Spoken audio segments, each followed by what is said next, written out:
The amount of content, messaging, advertising in the market today has reached an all-time high. But at the same time, the amount of time that people are spending online is actually reaching a plateau. Netflix founder was talking about how they're now competing with sleep. That's where the game is now. It's ads, blogs, newsletters, everything is going to be increasing in volume. And for the most part, most marketers are telling their clients to do this. What I would argue that there's a good chance they're not even hearing you. They're just drowning in all the noise that's out there. To cut through the noise, you need to make your offer and your brand story louder than ever. And you do that by doing... All right, so today I'm going to be sharing with you guys my 2025 Growth Playbook. This is going to hopefully be valuable, whether you're B2B, whether you're B2C, large business, or you're a solopreneur, sophisticated, or you have really no idea what you're doing when it comes to marketing.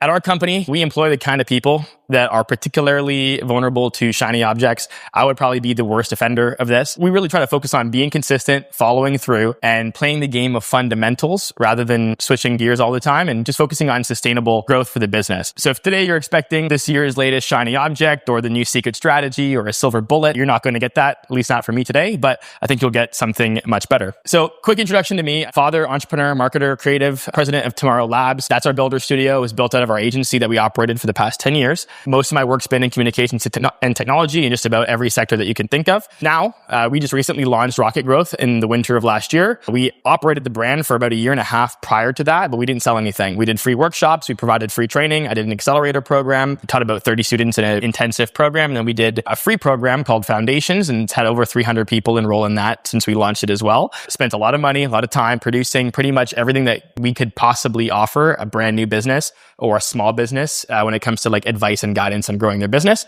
And we made it free forever for everyone. So if you guys are curious, you guys can go to rocketgrowth.ca.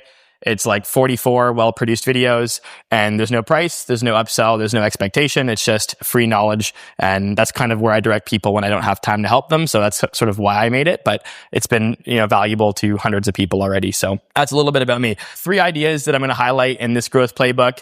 And before I reveal the first one, I want to give you guys a little bit of context, okay? So what I think is happening right now, I think we are in the most important shift, at least in 2025, when it comes to marketing. It's this divergence between noise and signal. The amount of content, messaging, advertising in the market today has reached an all-time high, and the market is continuously getting more and more saturated.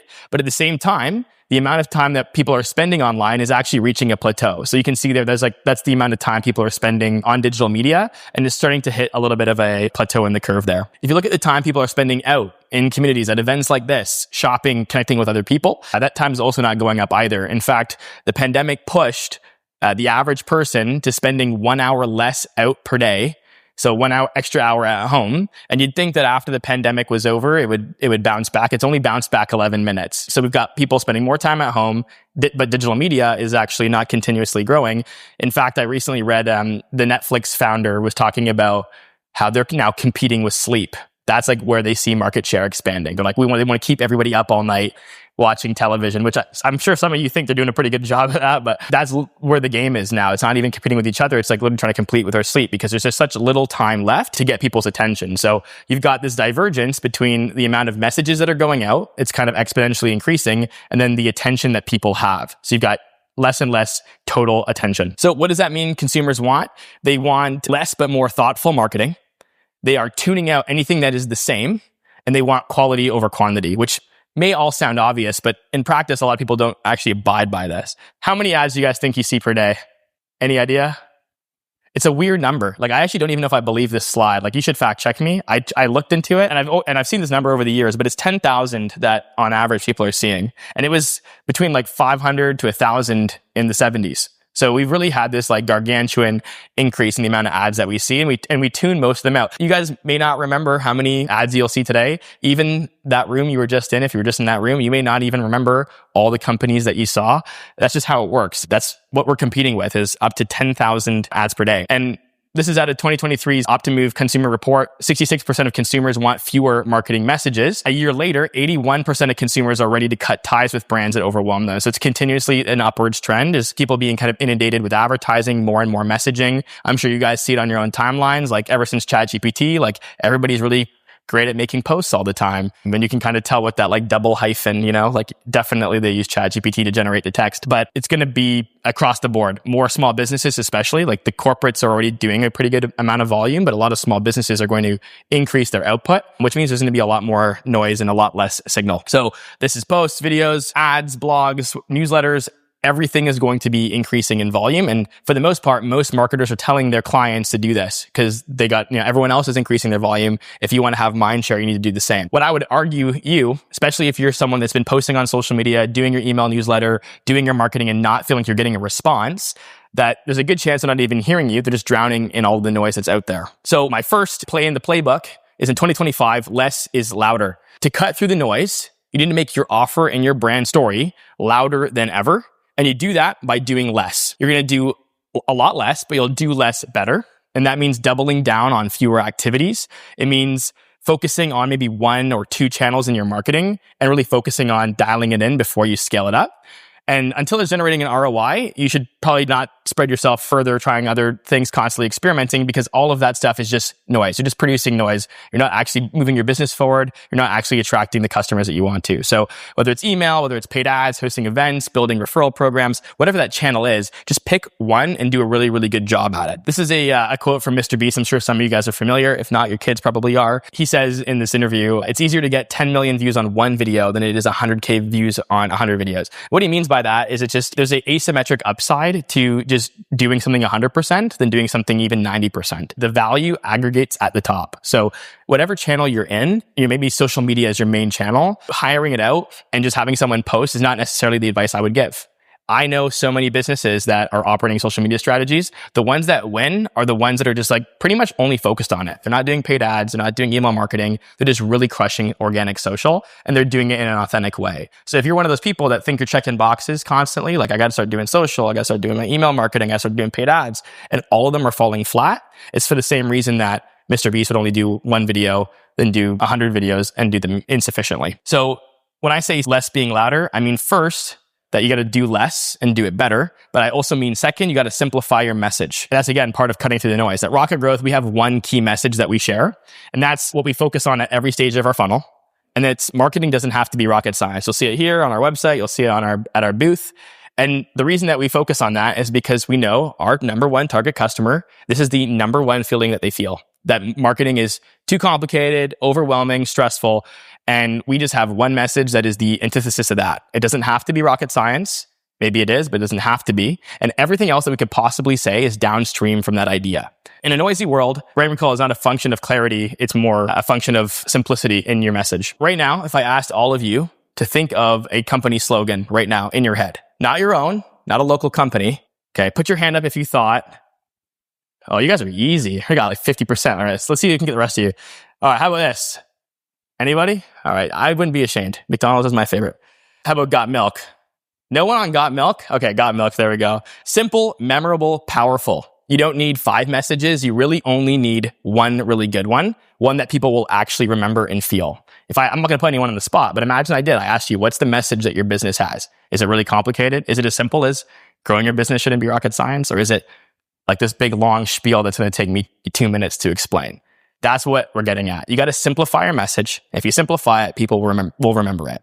Today, your spouses, your friends may ask you, hey, what was that guy that was talking? What was his thing? You'd be like, oh, his thing was like growing your business shouldn't be rocket science. You'd remember it because it's simple. And that's what we want you guys all to take away from that, is just simplifying your message. And the same goes for your product or service.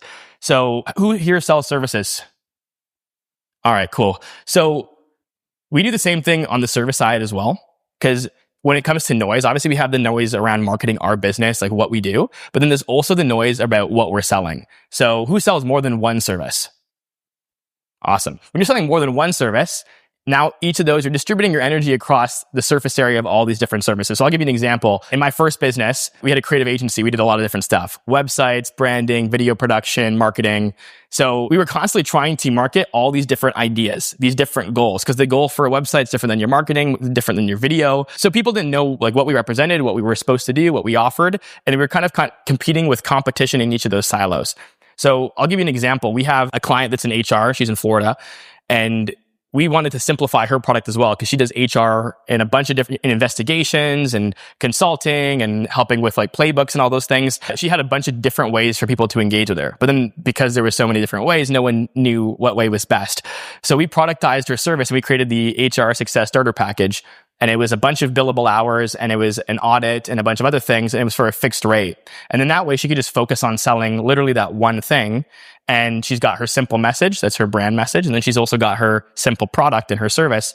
And that's what I would, again, argue you all to do. In a time where it's getting noisier and noisier, you want to have a simple message for your brand and you want people to just understand the one product they need to engage with. At my agency, it should have been branding. I should have focused on branding first because when people come in, they start a business, they need a logo, and then they would need everything else downstream from that. So I shouldn't even talked about websites or videos or advertising. I should have just focused on branding and then let the other stuff come on the back end. But that was a lesson I didn't learn. So hopefully that's something that you guys can take away as well, is simplifying not just your message, but also your products and services. The second theme for 2025 is doubling down on AI. I know I've talked a lot about AI in the past couple of years. I've done a couple of talks here in town as well. And I would say that today, my day-to-day utilization of AI is close to 10x what it was when I did my first talk. So at that time, I was using it a couple hours a day. Today, I literally use it all day long. I have two actively like on my computer, co-piloting all my work, every little thing that I do. I actually started noticing like I can't type that fast anymore. Like my hands are kind of like stiff because I did so much typing before, so much talking, so much writing. But now I just like click the mic button and I just talk to AI. Every email, every message, every document, I'm just speaking it and then having it generate and then just doing like 10% revision. So I'm starting to like, degrade some of my skills. But anyway, it's been an absolute game changer. And one thing I wanted to share with you guys is this like 10-80-10 framework. And it's sort of similar to the 80-20 rule that we always preach to our clients, which is just about focusing on the 20% that's going to have 80% outcome. But in this case, it's about focusing on what you can do and understanding your role in co-piloting with AI. So first 10% is about prompting, providing direction, and providing context. A lot of people get kind of lazy with this. They're just like, generate my marketing plan. It's like, would you walk up to a marketing consultant and have him do that too? You probably not. You need to provide a lot of information. And if you were talking to a consultant, they would ask you questions. They would want a story. They would want context. They would want previous information. So you have to be willing to share all that. I would advise turn on the mic and just talk to it for 5 minutes. And then when you're done ranting, you'll give it enough context. And the next 80% is the AI doing all the heavy lifting. So the researching, the summarizing, analyzing, the writing, the calculating, the sourcing, it can do all of that in a matter of seconds. It would take you hours to do it. And then the final 10% is back to you again. And it's about reviewing, decision-making, revising, and implementing the work that AI has done. So that's the role that we should see ourselves in. A lot of the time, my staff are doing stuff. My girlfriend's doing stuff. And I'm like, why are you doing that? Like, just ask AI. It's so much quicker than what you're doing right now. And sometimes I feel like we know there's a few tasks that make sense, like writing a caption or a blog, but there's really a remarkable amount of other things that you could do with AI. It literally has read the entire internet. So I would just really stress that you guys have the app all the time and just turn on even today we were having some technical issues and I had a video call with ChatGPT and like showed it my screen, and it always helps me get out of these issues a lot faster than going on the internet. So I definitely consider using it more often. So why do I have double down on AI as part of my 2025 growth playbook? Well, there's two reasons. The first one is it's about freeing up your time. So this is a little unintuitive, but you can't work on your business when you're constantly working in it. And that's why I want to stress that you're trying to use as much AI as possible to just offload your workload, the bandwidth, the cognitive load that you have with all the tasks that you have, because it'll actually free up the energy that you need to grow your business. How many people would say they don't have enough time in the day? They finish the day, they don't have enough time. I'm certainly in that boat. I think most of us are. I would argue that you do have the time. Like you probably get home, put your kids to bed, have dinner, and you could open your laptop at 9 p.m. and work till midnight. But the issue is that sometimes you don't have gas in the tank. Sometimes the hours you spend throughout the day using that like high energy, that high priority time is all spent. So what I would argue is a lot of business owners, they actually don't need more advice from me. They're just like not doing the thing I told them to do last time. And they're not doing the thing I told them to do last time because they're just like too busy operating their business. So this is my answer, is use AI to save you some time and then put that good time towards growing your business. And that could be operations. Like I'll give you an example. Any time we get a contract coming in, legal documents from our lawyer or from a client's lawyer or vendors or partnerships, I just throw it into AI, ask it to redline everything. Hey, here's a contract. Here are the things that I care about. Redline it, send it back to me. Then I go work on another task while it's doing that. I'll do, research, legal clauses, answering complex client questions. My clients are like, hey, Lee, how do I get my Mac to work? You'd be surprised how much tech support I get to my personal cell phone from clients. But I can just ask AI the question and then send them a link. So there's an insane amount of work that we could offload. Communications, emails, texts, Slack messages, press releases. I always do Copilot with AI to get those done as well. And then even decisions, right? Sometimes you're faced with decisions. You're looking at different proposals from different vendors. You're faced with different decisions about where to invest or allocate your money in your business. Same thing. AI is just significantly smarter than we are and has a lot more context around things outside of our peripheral vision. So asking it to just take a look at your questions and having it Copilot is incredibly helpful. Now, the second is for the AI unlock. How many people are using artificial intelligence daily? How many are using it for more than 3 hours to 4 hours per day? Everybody should be in that boat. It should be actively in there. It depends on the work you're doing, of course. Like, I don't know if you're like building homes, how efficient, AI would be today. But one of the things that I find is a lot of people aren't using it to its full potential, and eventually they will. And the reason that's important is because a lot of your competition is probably not using it. So this is an easy access to a AI super genius that's going to amplify your time and give you a lot more support that you would typically have to pay for. And you have basically an AI expert that's like waiting on your every call. A lot of companies, throughout history, they're paying big consulting firms hundreds of thousands of dollars, millions of dollars for them to go do research. I literally have deep research. Like, I'll send it a request and it will go pull like 150 sources over like 3 minutes and provide me like a super comprehensive, like 8-page report in minutes. So that's like kind of like the first time in history that you've had this much of a value disruption given to you. And the sad part is most small businesses aren't using it. They're not throwing in all their reports from their Google Analytics. They're not asking it to help them with their social media strategy. They're not asking it to monitor their competition and share them trends and directly to their email. They don't have the expertise or the experience to use it. And eventually it won't be a competitive advantage, but it is right now. So provide lots of context, have dialogue. Don't just have that like one question, one answer sort of expectation. You have to talk to it so it understands, just like a human, but just keep in mind that it's going to respond right away, where the emails to your consultant may not be responded to right away. And then also it has that history. So it's funny, like when I was in the car on ChatGPT, I said, write me a press release, go online, find the 3 other apps that we launched. They should have my name in them. Read those press releases and then change it according to the community that we're in, the information about the community, et cetera, et cetera. And I didn't even give it my name. I didn't give it a bunch of these details, but it went and pulled all that stuff because it has like the previous context. And it also went and checked online to see what other press releases we published when it wrote it. Then I just sent that to like a bunch of local media, which I also asked it to get. I said, go online and find anyone within 100 kilometers that does radio or paper media. And then it gave me a list of 6 or 7 people. And then I emailed it to all of them. So think about how much time it would have taken for me to go find all those journalists and find the time to like type out the whole press release. I literally spent 30 seconds. Storm was in the car with me, he knows. And I sent an email that took me maybe a minute to do, but then the press release was live. So there's really pretty much any task you can think of where you can apply it. Asking your AI expert about brand clarity, like how to position your brand correctly and ask to improve it. A lot of people think they have their brand positioned correctly, but there's just so much they could learn. You can even just ask AI to just give you criticism, give it your website, ask it to provide feedback, and you'd be surprised what it comes up with. Helping you craft a better offer that's more compelling for customers, to evaluate pricing. This is actually a great one. One of our clients is launching a business in Port Stanley, and we had AI evaluate its pricing and then factor in a bunch of different mechanisms for promotions.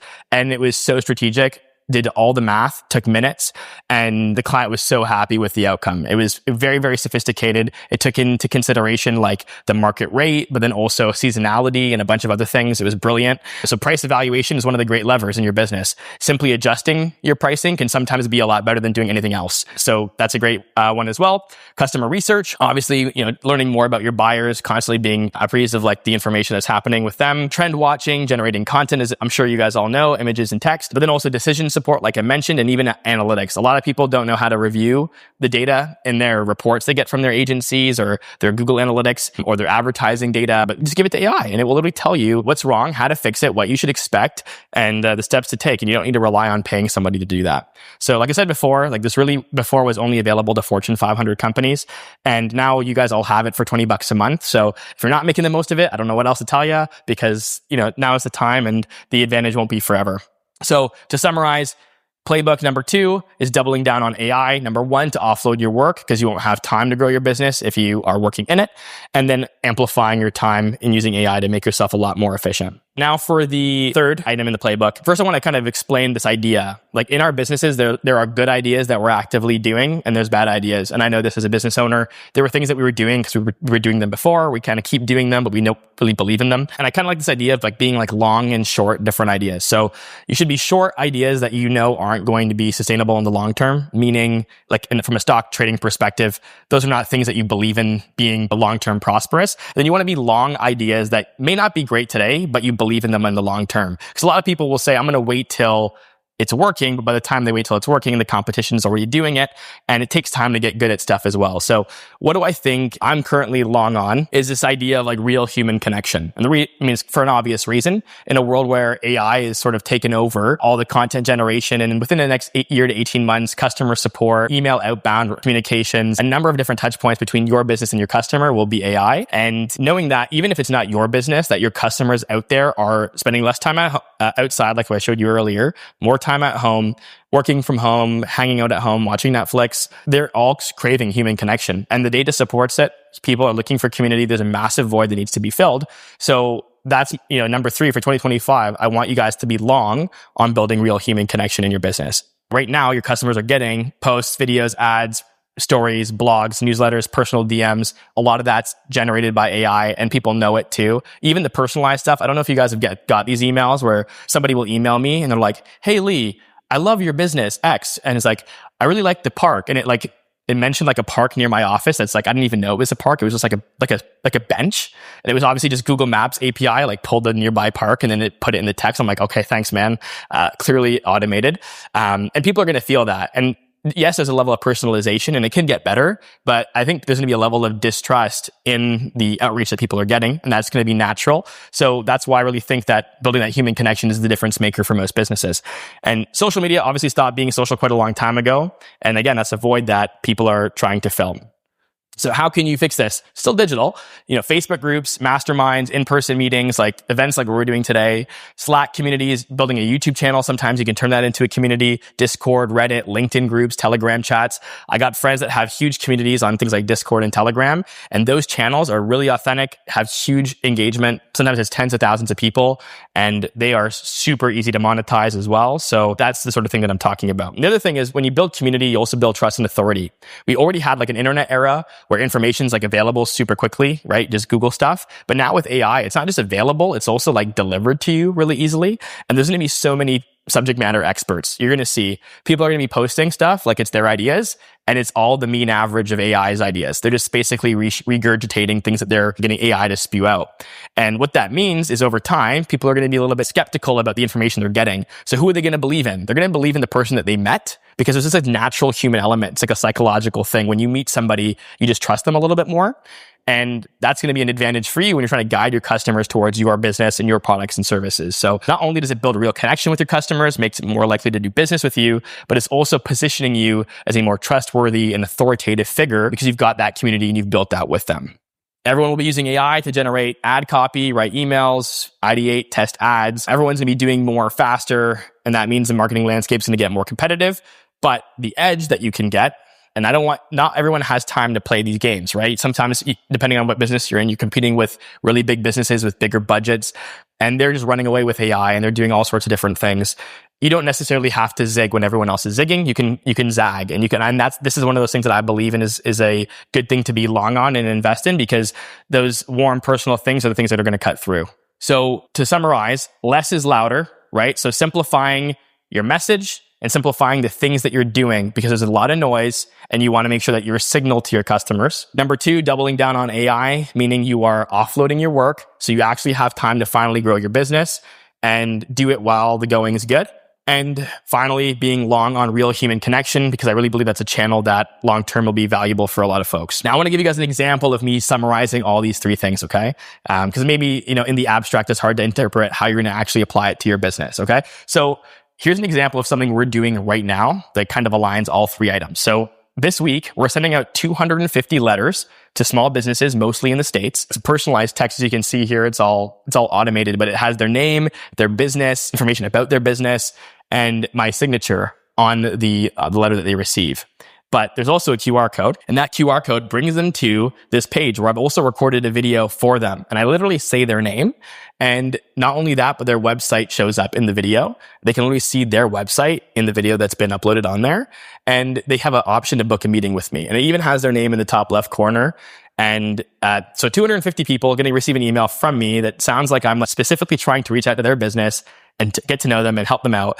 And they don't even have to do much more than scan a QR code on the letter and book a meeting to get in touch with me. It's hyper simple, it's personal, and it's different. And that's why it'll obviously stand out. And this is how we leveraged AI to do that as well. So AI is finding and filtering leads. It's generating the content. And that app that we had to build to do this campaign, because it didn't exist prior, one of my engineers vibe coded that for like the last couple of weeks. Vibe coding is like where you're just letting AI code the product. So I can even show you a screenshot. This is a tool that we built over the last couple of weeks. And what it does is it automatically goes into Google Drive and it pulls the videos and then it matches them with the spreadsheet.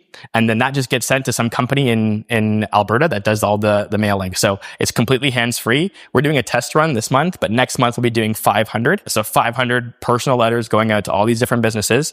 And the cost, actually before I get into the cost, the other thing that we're doing is we're also sending them a loonie. You might be asking, like, why are we sending them a loonie? And it's just from first principles, where you just reason down. So we wanted it to have lumpy mail. I don't know if you guys have ever noticed this, but like you get spam mail, you always open it if there's something in there because it's like the curiosity, like it's like the Kinder Egg effect, right? You just got to know what's inside.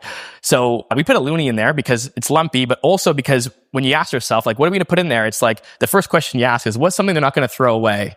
Well, people hate throwing away money. Even if it's a nickel on the ground, you'll put it in your wallet, even though it's worthless. So we just chose a loonie over a pen because it cost me $1 versus $1.50 or $2 for a pen. And also it tells a story. The loonie is us. We're Canadian. We're reaching out to American companies. We also, in our letter, write about how every dollar of marketing should turn into $10 for their business. So it ties into the story. It ties into who we are. It's super cheap. And it's lumpy, and they probably won't throw it away. They'll leave it on their desk and fiddle with it, and they won't forget about my message, and they'll get to it in the future. Or maybe it'll be in their wallet and a constant reminder. So smarter than any pen or, I don't know, keychain or whatever, people would buy to do something like this. And I just told the company to grab loonies that's doing the mail out, and they said they would just grab the loonies for me. So didn't have to ship anything. It was actually the easiest possible thing that I could do. And then the final cost, including the loonie, is $4 per outreach. So for $4, personalized video, personalized letter, postage, all the labor, they're doing putting all the letters in and the loonies for me. This factors in all those costs. So we're going to be able to do 500 to 1,000 for pretty inexpensively per month. And what is that? The result? They're going to be super impressed, maybe a little bit confused, like how we did it. Like, what the heck? This guy did all this just for me? Obviously not, but they're going to be perplexed by it. It's real human connection because it's personalized. There's that little loonie. I tell the story. It's highly personalized, memorable, and obviously unique because I don't think there's any other company that does this. We had to build our own app to do it, which is, again, us using AI as an advantage. This is when I say double down on AI, this is something that wasn't previously feasible. It would have been way too much work, but we used AI to make it work. And because we're not just doing what everyone else is doing, which is using AI to improve their ads or using AI to send more emails, we're just like zigging where they're zagging because they're all doing the obvious thing of like using AI to do more better. And we're just doing less easier and guarantee we're going to book cheaper appointments than they are. So even if we get like 1 out of 10, that's like $40 high ticket appointments and totally fine with that. So anyway, that's the playbook. And that's your edge in 2025. But of course, hold your applause because I'm going to give you guys a bonus because I always want to over deliver. And I'll give you guys 3 more quick ones that I think are also going to be relevant this year. Okay. So the first one is, in a year of uncertainty, sell certainty. And that's because right now the world is very uncertain, as you guys know, economic, culturally, politically, etc. And people want more certainty than they did before. Certainty was always important. If you can provide a guarantee, if you can provide insurance for your product or service, people are going to resonate with that more. But today, certainty is even more valuable. So think about how can you create more certainty for your clients, or even just increase certainty for the people that are seeing your business. How many testimonials do you have? What are your reviews? What are people saying? Do you provide a guarantee? Do you have insurance? Those types of things are going to sell even more effectively this year. Number 2 is the whole buy now, pay later thing. I don't know if you guys seen this, but DoorDash just like partnered with Klarna and they're now doing like burritos on financing. You can do like 4 equal payments for your fast food. And this is real. It's not a joke. And it's actually exploding. So what I mean by this is people, like I said, they want certainty, but they also want flexibility, especially with their finances, and people are kind of tight on their purse strings. So if you're selling something that is $10, $15, $20,000, it might be harder to get someone to part with that in the upfront payment. But if you can finance your service, you'll be a lot more successful, increase your conversion rates. You might be able to even charge more because you're able to space out the payments longer. So they're willing to commit to higher budgets. And overall, we've done this in our own business. We've added financing for zero costs, and our conversion rate's really good. So I would say it works. And bonus number 3 is services can also be marketing. So one of the things that we're noticing with our clients and even in our own businesses is that it's harder to get people to close on calls. It's harder to get people to even join calls for high ticket offers. And that's typically because people are just a little bit more careful, which they have every right to be, which means though, a lot of marketing doesn't work because the unit economics of how much you spend to book those appointments doesn't really add up. So some of the advice that we're giving our clients is actually turn services into the part of their marketing. So I'll give you an example. There's been a lot of clients that I've brought on that might have been a bit more skeptical to sign up with my agency and commit fully. So instead of charging them for a $50,000 or a $100,000 contract, I would just say, how about this? Keep it super simple, $1,500, and I'll do a discovery. And for $1,500, I will super over deliver on a really sophisticated discovery process. And then I'm inside the business, and the back end of my discovery process is the rest of my services. So we're using services to do the marketing inside the business rather than trying to sell them everything from the outside. And that can be done with packaging down your services that you currently offer, or even just thinking of like, what can your loss leader service be? So no matter what industry you're in, focus on like what service could be not, I don't want to say cheap, but really high value for your customers. So it's easy to sell because then it's a lot easier for you to get inside the business and then market the rest of your services. And in a time where there's austerity measures and people are really careful what they're spending, doing it this way is a lot more efficient than trying to sell everything from the onset. And that's my playbook for 2025.